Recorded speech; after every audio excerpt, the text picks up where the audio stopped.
PodCastle, episode 713 for December 21st, 2021. Candy Canes, Comics, and Christmas by Gary McKay. Rated PG.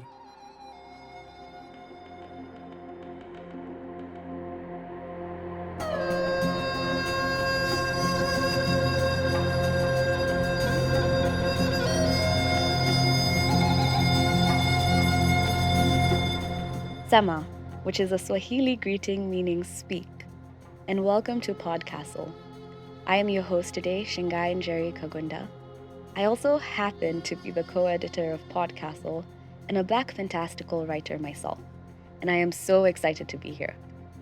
It is a Christmas season, as we all know, and though we know holidays can bring up different things for different people, I think one thing that we all share and hope for is the desire for connection. Something that is deeply delved into in the course of the story, which PodCastle is very proud to present today, titled Candy Canes, Comics, and Christmas. Previously published by Underneath the Tree, 12 Christmas stories from writers in Northern Ireland. Today's story was written by Gary McKay. Gary McKay is a speculative fiction writer from Northern Ireland.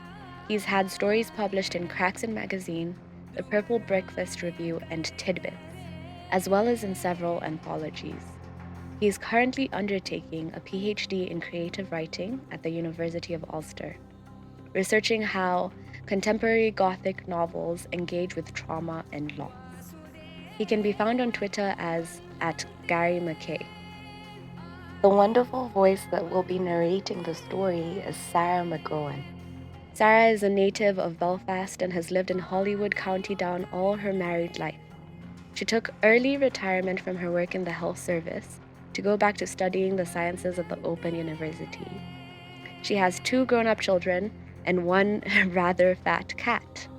Sarah loves going to relax at the spa and enjoys walks along the nearby beach in all weather.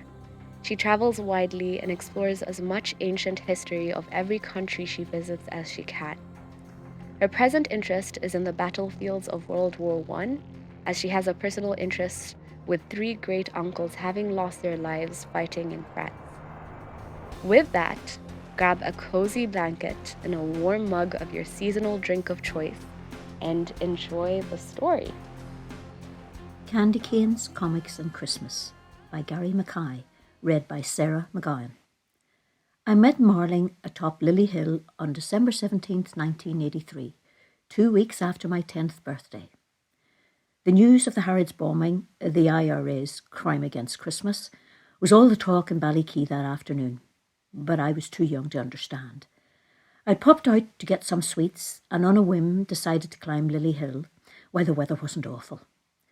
This was one of my favourite places to read superhero comics in peace. At home, Ma told me I was filling my head with nonsense, and at school both the boys and girls teased me. It's grown in popularity in recent years as a tourist destination, but back then not many people came to Lily Hill, which suited me just fine. I didn't realise someone was already there until I rounded the final bend of the hill. It was a girl with short, blonde hair, dressed in a jumper and skirt. A necklace with a series of stars on it hung from her neck. I paused and considered retreating, but she'd seen me. The girl waved and skipped over before I could move. Hi, I'm new in town. I nodded, unsure what else to say. Do you like comics? She'd seen my Spider-Man bag.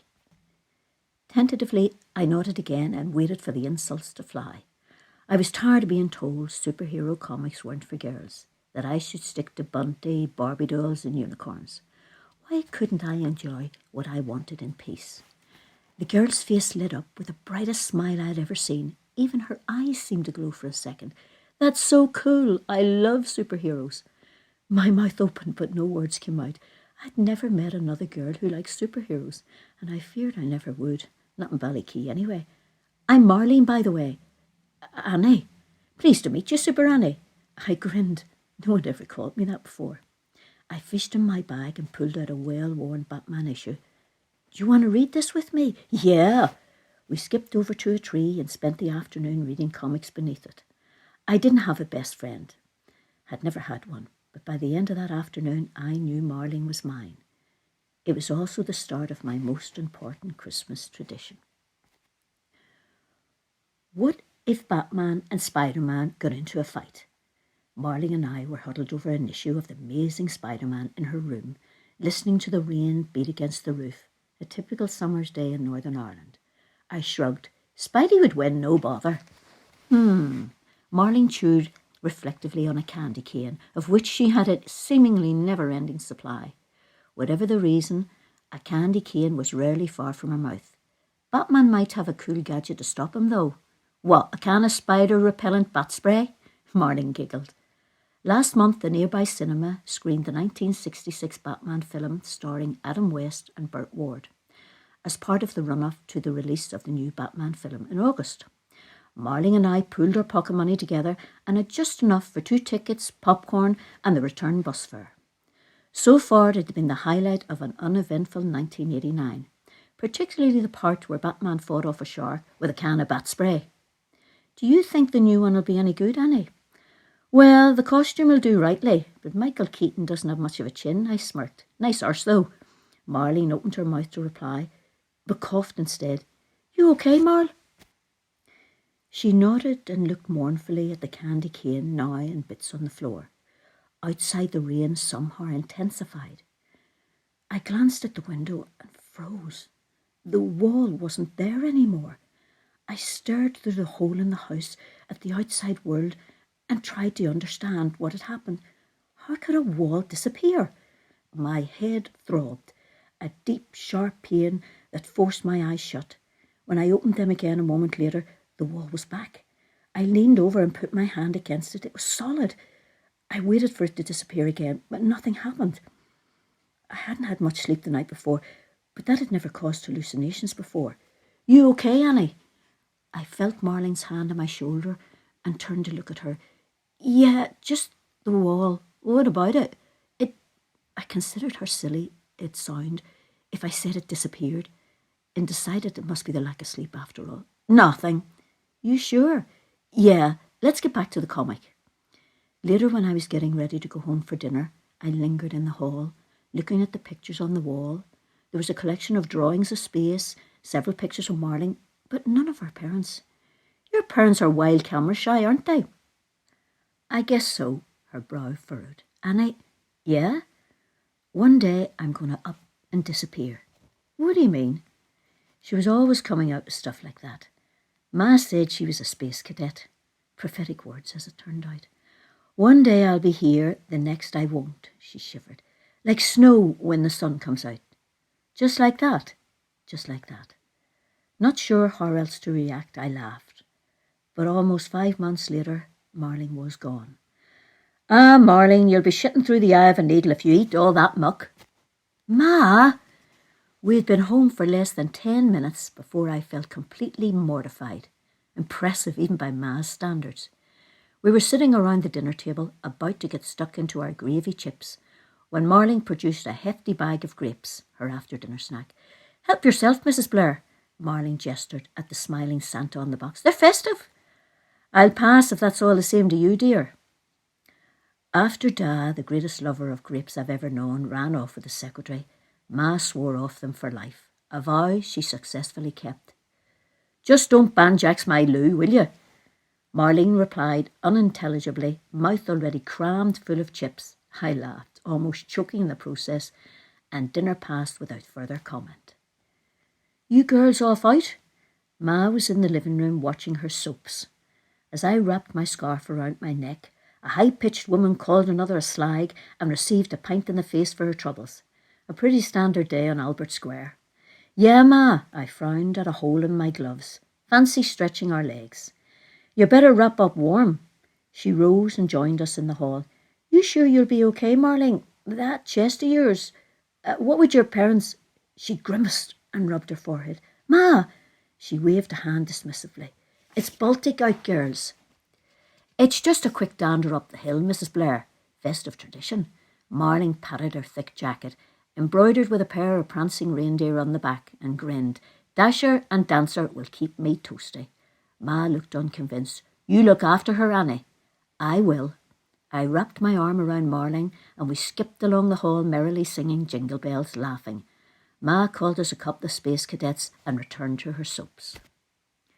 The snow caught us by surprise halfway up Lily Hill. The forecast said it'd fall on December 18th, 2 days from now. No wonder Ma called weatherman Buck Egypts every chance she got. When she was dying, a slow, awful time, she pulled me close and pointed to the man with the perfect teeth gesticulating in front of a map of the UK. See him? Yeah, Ma. Biggest Buck Egypt I've ever had the misfortune of laying my eyes on. And I've known a few in my time, let me tell you. She had it that, and probably would have counted me in their number were I not her daughter. Instead, up until the day she died, I was a silly wean. That evening, when I returned home, drenched from head to toe, I was a silly wean who should know better than to go traipsing around Lily Hill in the cold and snow. Maybe so, but wild horses couldn't have gotten Marlene down from that hill. Not in winter, and especially not when it was snowing. Snow! Marlene caught a snowflake in her hand and grinned. It's freezing! Aye, Marl, snow tends to be cold. She stuck her tongue out and I reciprocated. Near the top of the hill, snow from the previous day lay over the grass. We looked at each other, then dove to the ground and started scrunching snow in our fists. I threw the first snowball, a wild effort that comfortably sailed over Marlene's head. Her retaliation, a beauty of a shot, caught me square in the face and I gasped from the shock of the cold. Look alive, Super Annie! After an exchange of fire that lasted a few minutes, we called a truce and completed our ascent of Lily Hill, laughing and shivering. Atop the hill, we took cover beneath the tree, the same one as in 1983, and looked at Ballyquay below, lit up like a budget Christmas tree. Marlene produced a candy cane from her bag and passed me one. We tapped them together 6 times and popped them in our mouths. Imagine if we had Wonder Woman's invisible plane, Marl. We could go anywhere in the world. Imagine Christmas in Australia. We could sunbathe. Don't think gingers do all that well in Australia, Annie. Oi, I laughed. Maybe Germany then. In the school library, I'd read about different Christmas traditions from around the world and liked the sound of Germany's. I think I'd spend all my Christmases here if I could. In Ballyquay, I snorted in disbelief. Catch yourself on, Mar. It's freezing and nothing fun ever happens here. I like the cold and the quiet. It feels right for Christmas. Besides, hot chocolate wouldn't be the same if it was warm outside. Marlene coughed violently. Her candy cane shot out of her mouth and she doubled over. Marl! I put an arm around her, cursing myself for not listening to Ma. Are you okay? She took a series of shuddering breaths. I'm okay, Annie. Another painful cough shook her body. I'm okay. Marlene wasn't okay. She hadn't been okay for a while. We'd been best friends for 6 years, and until last summer, I'd never even heard her cough, despite her dandering around the place in all weather. Since then, she'd been plagued by a never-ending cold that seemed to get worse with each passing month. She'd had a good week. Christmas always brightened her spirits, but I should have known better. Mar, have you seen a doctor or something? She squeezed my arm. It's just a cold, don't worry. We should go. Not yet. Let's sit a wee while longer. 5 minutes, then we're off. I'll carry you on my back if I have to. 5 minutes. I exhaled and watched the air waft away, wondering what sort of cold lasts for months and months. Surely her parents were worried. A sharp pain crossed my forehead and I winced. What you getting for Christmas, Annie? I blinked. The pain was gone. Dunno, probably comics and stuff. Ma's resistance to superhero comics had weakened since I met Marlene. I'd even caught her reading a Wonder Woman issue last year. What about you? Same, I guess. She relaxed against me. I'm so glad I met you, Super Annie. Magic Marl. We sat together in silence for some time, perfectly at peace with the world and each other. It's one of my favourite memories. I'm off, Ma, I shouted from the hall to be heard above the kitchen radio. See you later. Well early, isn't it? I'm going to meet Marl before school. Who? Marlene. Ma opened the kitchen door. Is that a new mate of yours? What? I was dumbfounded. Marlene Martin, my best friend. I didn't think you had a best friend, dear. We had chips here yesterday. Ma shook her head. Aye, me and you did, but there was no Marlene there. She moved into the hall. Are you okay, Annie? Ma, are you on something? She had hit the bottle hard after the divorce, but as far as I knew, hadn't had a drop in years. You've not had wine, have you? Her face flashed red with fury. Clear off, you wee shit, before I clip your ear. I fled out the front door and ran to Winnow Street, where I was to meet Marling. She wasn't there. Marling wasn't at school either. They didn't even call her name during the class attendance check. I considered speaking up, but something stopped me. Instead, during break time, I approached Sharon McHenry, who sat beside Marlene during chemistry, and asked if she had heard anything about her. Who? Marlene Martin. Sharon shook her head. Sorry, Annie, no clue who that is. Mock concern appeared in her voice. Maybe you need Spider-Man to help you out, like. Could buck you while he's at it too. Dazed, I wandered off, Sharon's shrill laughter ringing in my ears. The remainder of the school day passed painfully slowly. After school, with more fear than I'd ever known in my life, I ran to Glen Drive where Marling lived. She had to be there. The cold, or wherever it was, had gotten worse, and her parents had kept her off school. It made sense. But why had everyone forgotten her? I remembered last summer, the disappearing wall, and what Marling said to me as I was leaving. One day I'm going to up and disappear. This recurred over and over in my mind as I ran, scaring me more each time until I was shaking with fear. 10 minutes after leaving school, I staggered to a halt on Glen Drive and looked for Marling's house, number 17. It wasn't there. Glen Drive stopped at number 16, and next to that was an overgrown field. I stared at it for several minutes, hearing the thump of my heart. First the wall, now the entire house. A scream was building in my throat. I clamped my hand over my mouth and breathed through my nose. Losing control now wouldn't help Marling, wherever she was. I looked behind me and my eyes widened. Of course, where else would she be? I climbed Lily Hill as fast as I could, falling several times in my haste, feeling like I was moving in a dream. The thought brought me to a halt halfway up the hill. I'd been so swept up in everything.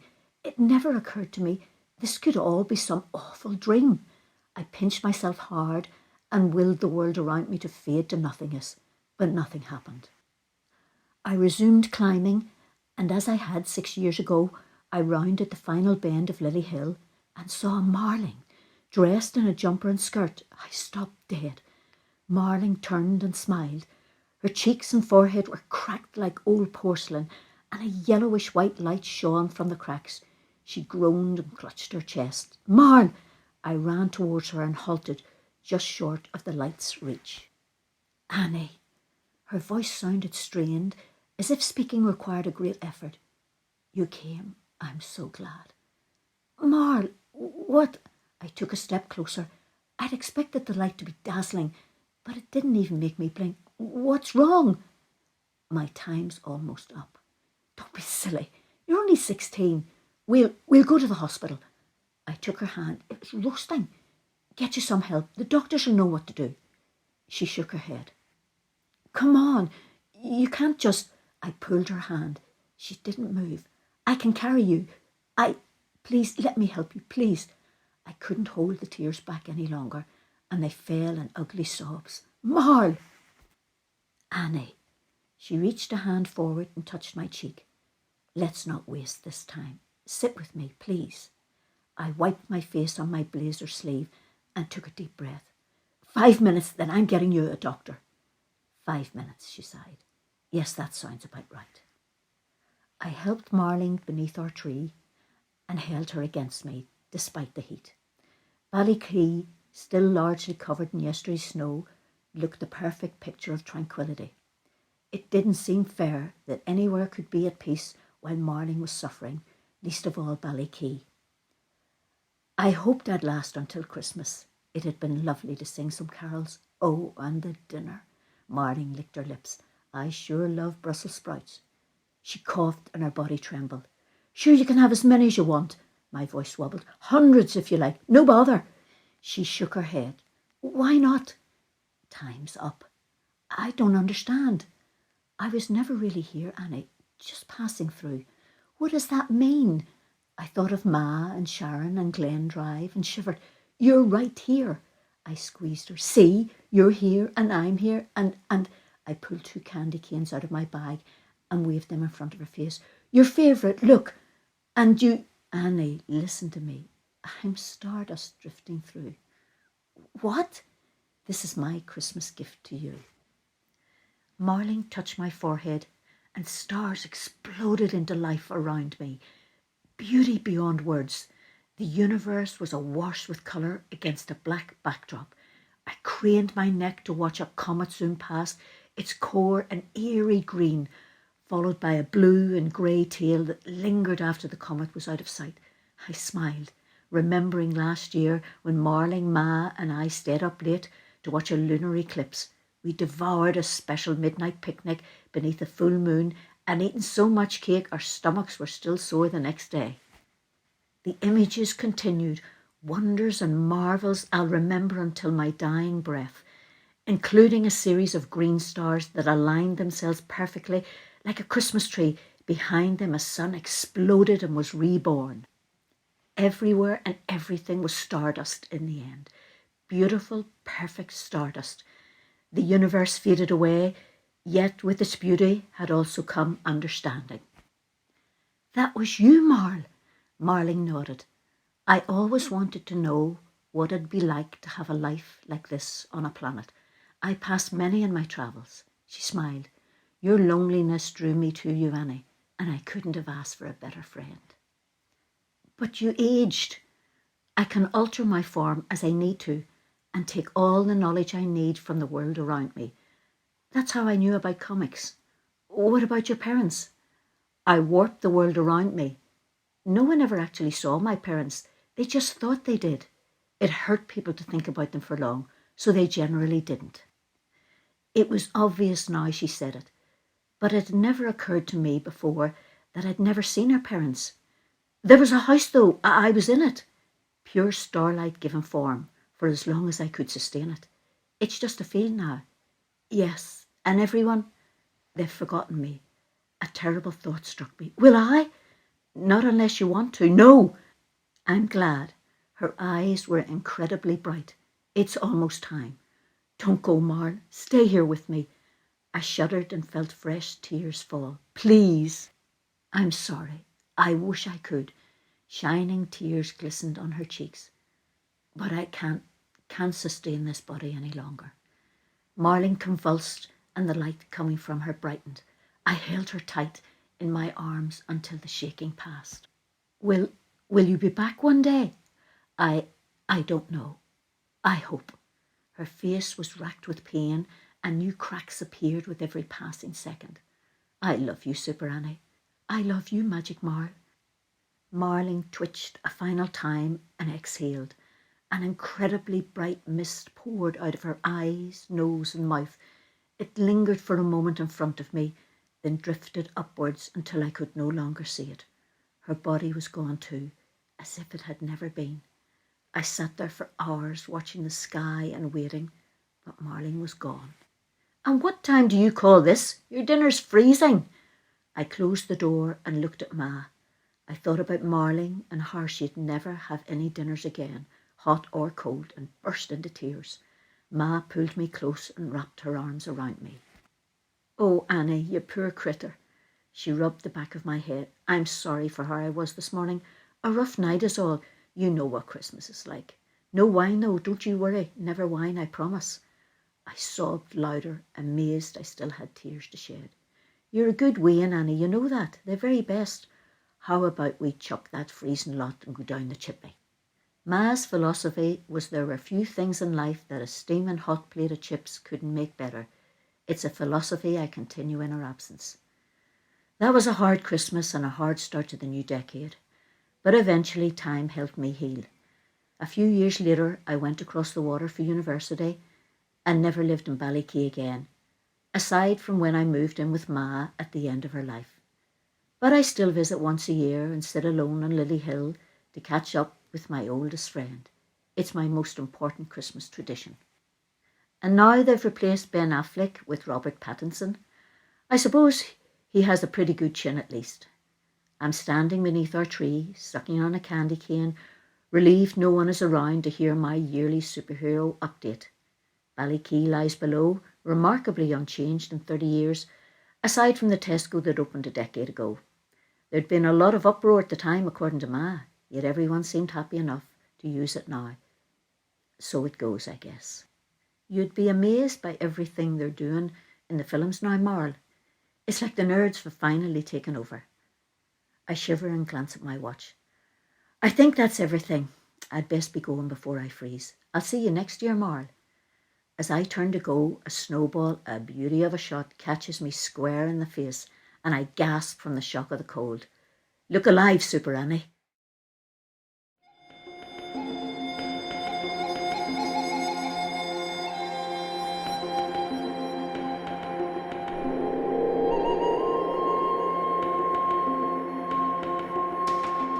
And welcome back. Whew. Wasn't that just like all the feelings? One of the things my co-editor Eleanor and I both agreed on with this story was how unexpected it was. I am deeply drawn to surrealist writing and could just picture the galaxies being drawn out for Annie when Merle's body was cracking open with sunlight. And this story isn't a superficial holiday story at all. I mean, the depth of the connection between these two girls, notwithstanding one of them being a literal out-of-this-world magical being, was so deftly written and sublime. The ending, I'm pretty sure some of me liquefied at the perfection of it. I really hope you enjoyed the story as much as we did, and that this season brings you all the beautiful, soft connections. That was our show for this week. On behalf of everyone at PodCastle, thanks for letting us share another story with you. Be sure to share this episode with your friends, reach out to us on social media, and if you'd like to keep up with all Escape Artists podcasts, head to patreon.com/EA Podcasts for more.